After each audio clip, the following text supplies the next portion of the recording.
안녕하세요. 반갑습니다. 오늘 강의를 맡게 된 캔서 코치 닥터 H라고 하는 황우석입니다. 오늘의 주제는 건강 수명 10년 늘리기에 대해서 강의를 하도록 하겠습니다. 간단하게 오늘 강의를 하는 저에 대해서 전혀 누군지 모르실 것 같아서 좀 설명을 드리도록 하겠습니다. 저는 경희대학교 한의과대학을 나왔고 거기서 석박사 과정을 마치고 병원에서 인턴 레지던트 과정을 거친 뒤에 개원에서 한 15년 정도 임상 경력이 있는 한방내과 전문입니다. 현재는 강남 서초에 있는 장덕한방병원이라고 하는 데서 통합의학센터에서 센터장으로 여러 가지 난치성 질환이나 암 환자나 당뇨 환자나 많은 그룹의 질환 환자들을 면역력 기능이 떨어져 있는 환자들을 대상으로 진료를 하고 있습니다. 해마다 또 경희대학교 본과 3학년 학생들을 대상으로 강의를 하고 있는 외래 교수로도 활동을 하고 있고요. 오늘 이제 우리가 자기 인생을 준비하는 데 있어서 노후 준비의 첫걸음이 뭔지에 대해서 제가 간단하게 언급을 하려고 합니다. 우리가 인생을 크게 나눠 봤을 때 0세에서 30세까지는 부모로부터의 영향력이 굉장히 큰 시기죠. 30에서 또 60세까지는 자기가 첫 번째 시기에 영향을 받아서 배운 내용을 토대로 해서 돈을 벌고 가정을 꾸리고 살아나가는 시기가 될 것이고 60에서 90세까지를 놓고 보면 그 이후에 어떻게 자기가 건강관리를 했는지에 따라서 배운 내용의 지식이나 자기 직업적인 역량보다도 건강에 대한 지식이 얼마나 있는지에 따라서 60 이후의 인생은 달라진다고 보고 있습니다.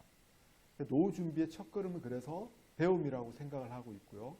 그거에 대해서 논어에서도 굉장히 중요한 문장이 하나가 나옵니다. 한번 읽어보도록 하겠습니다.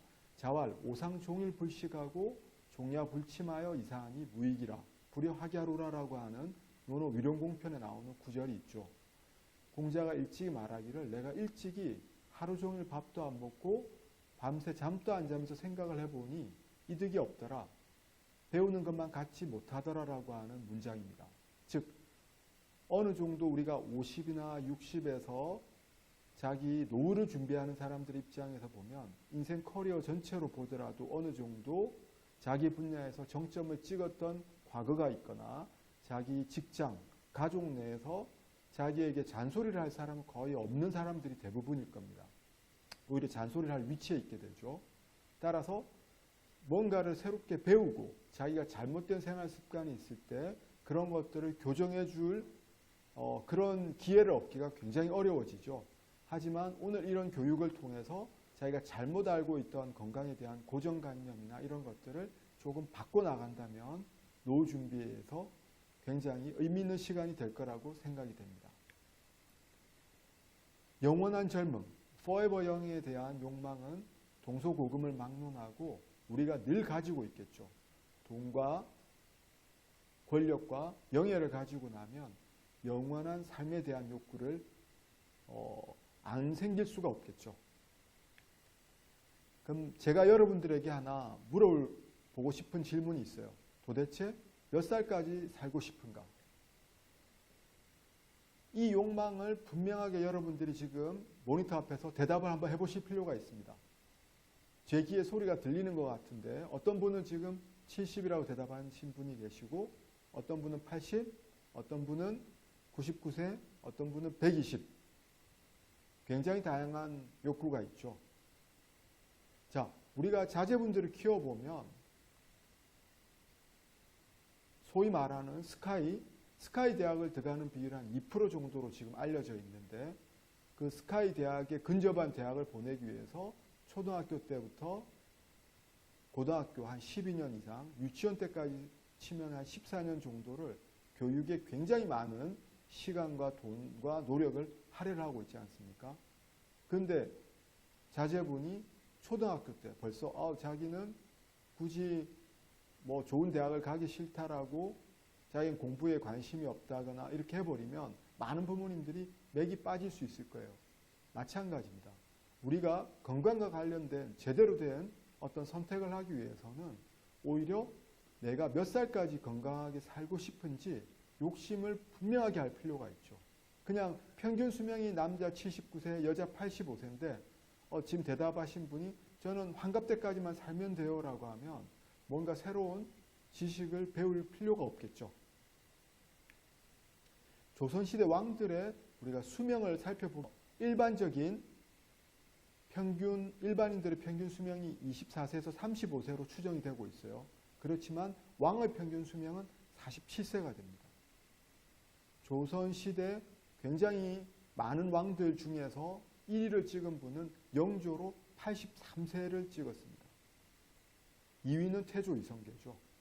그럼 여기에서 태조 이성계는 고려 말부터 무장으로서 운동도 많이 했고 무예를 함으로써 신체가 건강한 개국을 낼 정도의 에너지가 있는 분이라서 건강하게 오래 살았다라고 생각할 수 있겠지만 영조 같은 경우에는 태어날 때부터 굉장히 허약했습니다. 그 허약했음에도 불구하고 조선시대 모든 왕들을 제치고 가장 오래 산 왕으로 기록되어 있죠. 왜 그럴까요?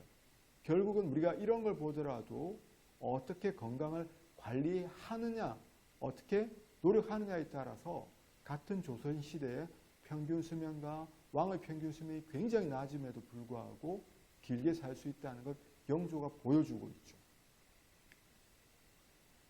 인간이 이론적으로 얼마나 살 수 있는가에 대한 연구는 다양한 시도로 연구되고 있습니다. 그렇지만 정답은 없지만 헤이플릭 리미테이션이라고 해서 보통 우리가 실험실에서 세포를 배양하게 되면 적절한 환경에서 영양분을 공급해주면 그 세포들은 무한히 살 거라고 과학자들은 생각을 했어요.